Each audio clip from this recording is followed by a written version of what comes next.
Hi, my name is Mike Blumenthal. My friends affectionately call me Professor Maps for having spent too many years staring at little red pins on Google. Prior to starting GetFiveStars and founding local university, I was a local search consultant, but before that, ran a 50-person, $5 million family retail business that in 2001 closed its doors, having been creamed by Amazon and Walmart early. So I have a lot of sort of deep sympathy for the retail space. Recently, I've been doing a lot of research about how Google is handling search results for local businesses. Their knowledge panel has become a rich, rich resource of content, not just hours and URLs, but of great photos and reviews. And it has really become a primary location for businesses to reach out to local businesses. In a case study I did where I looked at low funnel key performance indicators, things like clicks to calls, driving directions, form fills, text messages, stuff online that we could track, what we found that 25% of those key performance behaviors were occurring on the website, primarily driven by Google search. But 70% of consumers who contacted the business did so directly from Google's page. So whether they started at Facebook and ended up at Google, or started at Google and went to Yelp and came back to Google, one way or another, they were taking that critical action right on Google to reach out to the business. So in many senses, the Google information of the knowledge panel that's represented either on the brand search for your business or in search results has in fact become the single most important page for any location-based business on the internet. So the problem in any time you rely on a company like Google to deliver this information, you don't really own it, you don't really control it, you rent it, you can't invest in it in the same way.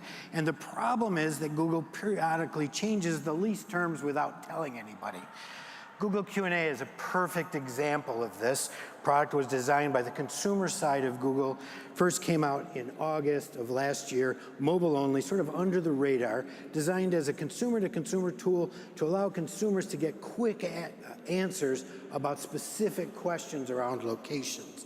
In December, it rolled out to the desktop, and if it is upvoted, can appear directly on your main search result on Safari and Chrome. It doesn't appear in Maps except on Android, but it's pretty much everywhere. And it's an FAQ type product that allows consumers to ask and answer questions. Very visible, and in some ways, both exciting and scary. I'm going to ask you to do an experiment. I want you to pull out your phones and do a search for Target Northfield Boulevard in Denver. So do that search really quickly, and look at the results. Scroll down a little bit on the page, and are you finding it? So Target Northfield Boulevard, Denver, and the first result you see, which appears on their knowledge panel, there'll be a little link under it, but it'll be this question: does any other black person feel like this store is racist? Now, one has to ask, what is this woman's motivation? What is she thinking? Was she trying to be vindictive? Was she just trying to look for affirmation? I don't really know, but I want you to contemplate this and then click in and notice the answers that this Target location in who knows where, someplace in Denver, a whole conversation is taking place. The most difficult conversation in our culture is taking place around a brand location on the front page of Google. I mean, to me, this is an incredible sort of new, even though FAQs are not new, consumer to consumer is not new, this is the first time that we've seen this at such scale that it's happening on virtually every business. When this came out last fall, I was incensed that Google had provided no business access to this critical data on their most important page. So I built a number of scraping tools to allow me to analyze this daily. So when I wake up in the morning, instead of reading the New York Times, I read my feed of Google Q&A questions and answers. I studied a sample of around 1,800 businesses. I've been studying it since last fall. And of these 1,800 businesses, what we see is roughly 450 questions per month asked and mostly answered.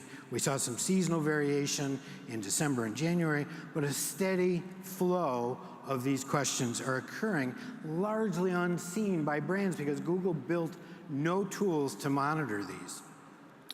Now, the reality of this, given that it can show on the front page and that it's an upvoted, thumbs up kind of system, is it can be a dream come true. Barbara Oliver is a small client that sort of my pet client that I often work with. She asked her own question out there, do you custom design jewelry? And one of her clients answered it better than she could have. By the same token, it is a potential nightmare. Joshua Osiris, the esteemed local guide, answered it that avoid this location at all costs. I mean, so it is both a dream come true, but also potential brand drag. And like many things online, I don't know if you remember the Bedlam coffee story. This is a coffee shop in Seattle that was run by two gay men, and an anti-gay group came into the coffee shop leaving anti-gay literature around. And of course, the owners were livid, and unbeknownst to them, this group was videotaping them. The videotape went viral, and Google Q&A became a huge vector of vile attack. So from where I sit, as somebody who consults with businesses, this is Google's newest brand hazard that most people aren't aware of. Sort of think about it, since it's occurring at a location and you have multiple locations, sort of brand death by 1,000 cuts. I've worked with a lot of smaller agencies, vertical agencies, and I was able to segment my data by vertical. And most of these, so the home services, chiropractors are small local businesses. Fast casual was a chain, dentist was a chain, self-storage was a chain. Car dealers was 1 and 2, 3 location car dealers. And then big box retail, Home Depot, Target. And what we see is a dramatic difference in penetration based on vertical. But the other thing we see is regardless of vertical, on a per location basis, this is how many locations that I analyze are having questions asked of them. And we can see that having moved up dramatically in virtually every category since I started measuring this. So in the case of big box, almost all of them have at least one question. And in the case of car dealers, 76%. It drops down. Now, whether this is I think it's a function of search frequency, but also brand sort of engagement. I think you'll see with Targets and Home Depots, you get more of these kinds of questions being asked. When I zoomed in on the large brands and said, what's going on with their locations, I was looking at 100 to 150 locations each. Virtually every Walmart in the country has at least one question, and on average, they had 20 questions asked and answered. Some of the most frequent ones were, can RVs park in your parking lot at night? And why don't you answer your telephone? What I also noted about Walmart is the grammar generally is quite bad. Clearly, they have a demographic they deal with, but the demographic is just as engaged as any of them. So 55% of all the locations I looked at had these questions appearing on their knowledge panel. And I then took a deep dive and did an analysis of the dental segment to understand how many of these were complying with Google's terms of service, or actually meeting the goal of the product. The goal of the product was to allow consumers to ask a question about a business and get it answered quickly. So to a large extent, 38% were asking legitimate questions about the policy, or 32% were asking about services.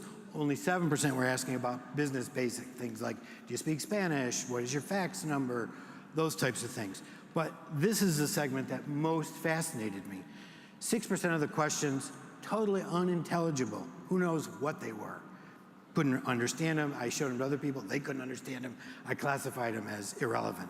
6% in the dental segment were real-time inquiries to make an appointment. Clearly, neither the dentist nor the customer fully understood the function of this, and a lot of people immediate questions were going unanswered, to the point where a day later they would be complaining that their teeth really hurt. Why didn't anybody respond to them? But 11% were reputation related and mostly negative. Now, when I looked at a similar analysis of big box information, because most of these have very low services, a much bigger percent were focused on what products do they have, much less about services, a lot more about business basic questions, which leads me to believe that many of these locations are not providing adequate basic location data, but we still saw 9% that violated Google's terms of service. And as I noted, 11% in the dental segment were reputation related. Some of these are quite amazing. Like I said, I wake up every morning and instead of reading the New York Times, I read my Google Q&A feed and I find bizarre questions like, why are there still drug addicts and thieves working in this business? And why is the office manager, Sandra, covering for them? I don't know the answer to that one.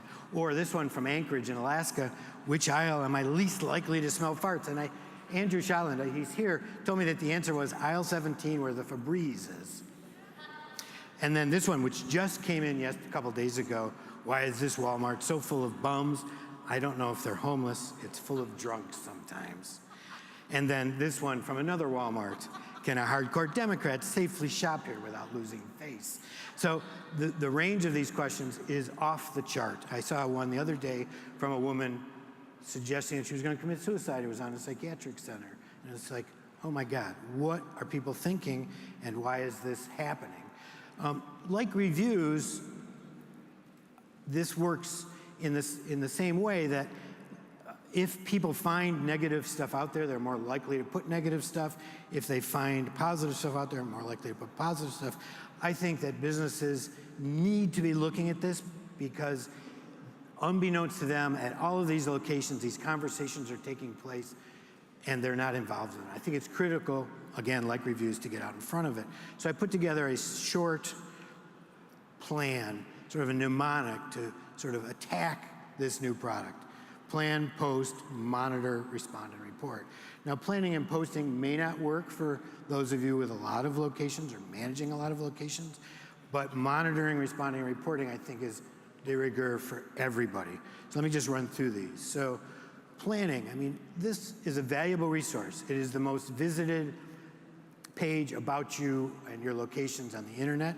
So I think that seeding real questions out there can help consumers and their journey from Google to your business.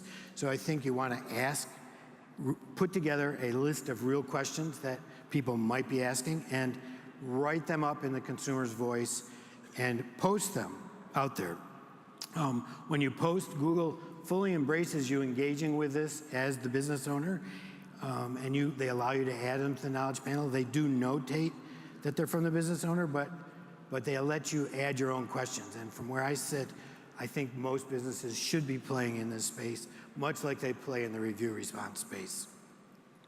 And then monitoring, which I see those two activities of planning and posting may not work if you've got a lot of locations, but monitoring is absolutely critical. Now, when Google first brought this product out, there was no monitoring. Like I said, I was incensed and convinced my team to help me put together a monitoring tool. There is no API from Google at this point. They saw my monitoring tool. I showed it to them because it's a violation of their terms of service. And they said, oh, well, that's good. We know that there's demand for it. Maybe we'll build it one of these days. You know, I would hope so. I mean, every business deserves to know what people are saying about them. Google did just recently, a couple weeks ago, start sending out email alerts to the owner of the Google My Business account, if you've verified it, where they do notify you of new questions and new answers, but they don't tell you if questions that violate terms of services have been reviewed, because those are the ones I'm most concerned with. So we set out these email alerts to cover that topic as well. What's interesting to me, I don't know how many of you are familiar with Google's local guide program. They have assembled 50, 60 million consumers who Google looks at to file map reports and write reviews and leave photos and fix maps. And if you've interacted with a business in the past and a question shows up, at least on Android, you will be actively notified of that. So Google is bringing these local guides in to answer the questions. But what I find is that local guides, they do it for points. This is sort of a gamified system. They get to certain levels, they get certain benefits, free storage, a few other tacky gifts, and they're often less than helpful. In this example, I found at a Walmart in El Paso, Texas, do you have Pocky? I have no idea what Pocky is, but that's my lack of consumer knowledge. Maybe some of you do. But one local guide said yes, one local guide said maybe, and one said no. I mean, clearly less than helpful. I mean, from where I sit, a business or their agency working on their behalf should be engaged with these questions so that users get the right answers. You become the authoritative voice. Google shows when you do post an answer that it's from the business. And Google doesn't prevent the business from upvoting these questions. So I think the business should be actively upvoting them. Here's the deal. Even though these questions are asked broadly and answered broadly, upvoting is very light. So I did an experiment. I was sitting home watching TV, sort of bored. I logged into Google, found this Walmart, didn't like the question was asked, logged in as two personas. With 2 votes, I was able to push a reputation question to the front page of this Walmart in New Jersey someplace. I then reported the reputation question and it was taken down, but it shows you how simple it is for this to be gamed against you if somebody has a will to do so. So from where I sit, it's important to get out in front of these questions, stay on top of them, monitor them, and report them. We built this dashboard that is process-driven, allows you to sort of do this, but you can get out to the question, you can click on the report button, either directly or through our product. But then when you are, Google presents these various reasons that they be taken down.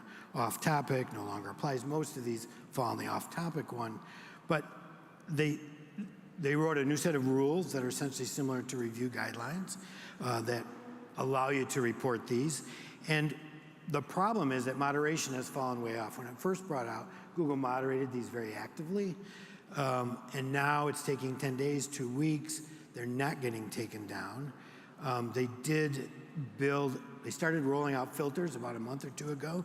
So I did an analysis of their AI filters on these, and we're seeing 6 to 7% of the questions that are obvious ones, like the fart one, being removed. Too bad, I love the example, but, and that was true across all of the sample I looked at, 6 to 7% were being removed, which speaks to the case for monitoring reporting though, because in the case of that dental segment, 24% were violations of terms of service. In the case of the big box, at least 11%. So in one case study where we had a small chain, 250 locations, actively removing questions, we saw them when they flagged them to be removed, they then went to human moderation. It was no longer the purview of machine learning, and they had 24% removed, which is the goal here, was to get the questions that are out there to be not deleterious to your brand, hopefully answered correctly. So this process of monitoring, responding, and reporting is something that I think every brand should be thinking about. And it's an ongoing process. The planning and posting takes place once. And like in the case of Starbucks recently, I think that this Q&A to some extent is a location canary in the coal mine. And like at this Target, it can be used for very good understanding of what's going on at a location. And I think that a brand needs to use it as such. I mean, if you think about this discussion, which is that one, consumers have the confidence to ask this question on Google. 2, that it got 6 answers, many of whom confirmed this. And when you view it from the brand's viewpoint, it's like, why wouldn't they want to do something about this if they knew about it? If I were them, I would look at this as a, potential Starbucks. Hopefully they could deal with it productively. But then if you take a step back and you look at this from Google's point of view, they have effectively, Facebook was always great at generating conversation around a brand. Very good at that. But Google has sort of sidestepped that, and now there are conversations occurring around specific locations within a brand at scale. They're not just being asked, but they're being proactively answered. And I think that any of you who worry about your reputation and understand that this Google page is the one that is sending you the most leads should be concerned about it and should take some action. So I put my learnings together in an ebook. It's free, except for the cost of an email.